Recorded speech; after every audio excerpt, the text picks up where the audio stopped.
Hello YouTube, this is Julia Plaus, children's book author and child at heart. And now I know why I am a child at heart. I'm autistic. Would have been nice to know that as a child, but I was one of those cases where it's like, oh, she's just quiet and well behaved. Let's leave her alone, you know.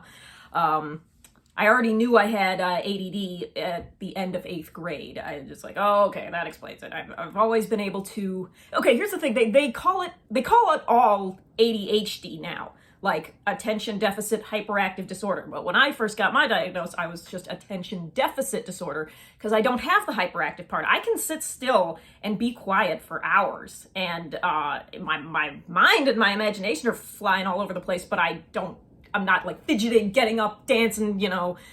Nobody had to grab me by the shoulders and be like, sit down. You know, I was always just very quiet and doing my work, but I wasn't always thinking about the work. I was usually thinking about cartoons, comic books, all sorts of stuff. And, you know, but now they just call it all ADHD. So it's like, okay, whatever. I already know I have ADHD. Now I know I have autism too. And I got my diagnosis in the latter third of 2024, and the way it came about to have someone tell me like, oh, you might be autistic was actually kind of funny. I make dolls and post them on Instagram, and I had one of this is Akima from Titan AE. Most of you probably haven't seen that. It was a Don Bluth animated movie from 2000 that bombed. Anyway, I like the character. So anyway, I made Akima, posted it, tagged her with non-Disney heroine. And some kid, he has a private account, so I don't know anything about him, but he came up and started commenting, Akima's not non-Disney because she was created by the same guy who made Anastasia, and everyone agrees Anastasia is an official Disney princess now. And I was just gonna try to be polite. I was like, I understand your point of view, because Disney owns Anastasia, Thumbelina, you know, they own a lot of those Don Bluth properties now. But I said, but since those movies were made before Disney bought the company, I don't consider Akima or Anastasia to be Disney. And then this kid just kept coming back saying, but she must deserve the same respect as, you know, Disney heroines. And I was just like, well, why? Like, it's okay to be non-Disney. You can still get the same respect. I know there are plenty of people out there who Anastasia is their favorite. And when asked, who's your favorite Disney princess? They're inclined to say Anastasia. And it's like, technically she's not Disney, but whatever. But it's like, why don't you just qualify it as your favorite animated princess? You don't have to, doesn't have to have the word Disney before it. But I started to suspect the kid might be autistic because I know one trait of some autistic people is they can be very anal retentive about like technicalities. Like maybe they flip out if you refer to a gorilla as a monkey, and or you know, you misuse grammar. I'm kind of a grammar snob myself. And so this just went on and on and on, this back and forth, and I was trying to be polite to this kid. I should have used this analogy, but I didn't think of it until later. It's like, you know, Michael Jackson purchased the catalog of publishing rights for the Beatles songs. That doesn't make them Michael Jackson songs, you know? It's like this company created these characters before this merger. So I'm like, no, I told him, I was like, I'm glad you're passionate about animation and these characters, but I'm going to continue to tag my dolls the way I want. And I thought that would be the end of it. But then he comes back and says, tagging Disney-owned properties as non-Disney is not okay. And I had to say, says who?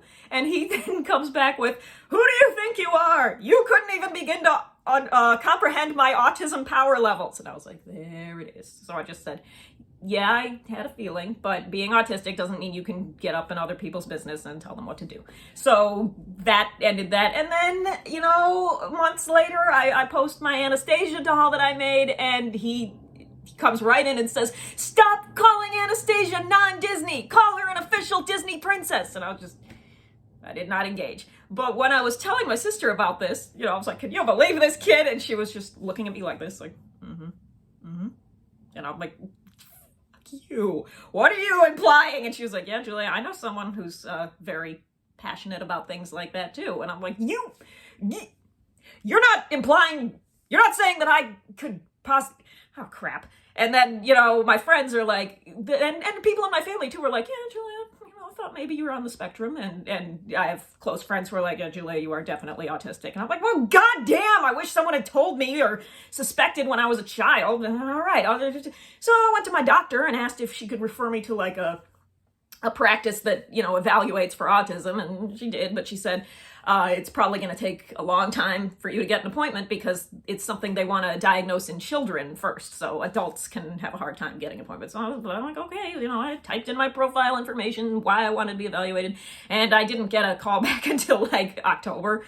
And then I had my meetings, my sessions, filled out the questionnaires, et cetera, and I got, let's see, it says I tested a 3 on the communication category and 5 in the social interaction domain for a total of 8, which apparently is high. So I'm an 8. And I also wanted to know if I have PTSD because I had a pretty traumatic childhood. Just in case you're wondering, no, I am not a survivor. I am not a sexual abuse survivor. Nobody ever laid a hand on me. But a lot of yelling and anger in my house. But so I'm easily triggered. Growing up, I had no human support system for every time I was sad or angry, and that's probably why I'm so obsessed with toys, and I keep all my toys around, and I do these videos about like, oh, I remember when I got this, and I used to play with it. It's like that apparently is a trauma response to find comfort in these, things of your childhood. And the fact that I would, in those past videos, I explain every little detail that I noticed about the toy and complain like, and this was inconsistent with how it looked in the movie and blah, blah, blah. And apparently that's an autism thing. I thought it was just like an obsessive compulsive thing. I'm an artist, so I notice details. I thought that was just being artistic, but apparently it could be an autism thing.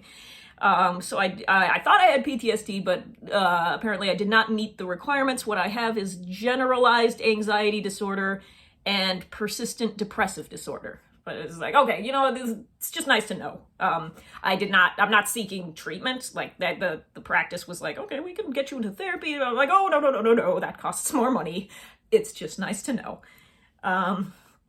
So let's see, I'm 4 A's. I'm ADHD, autistic, asexual, and crap, what was the, anxiety. Anxiety, ADHD, autism, asexual. I'm 4 A's.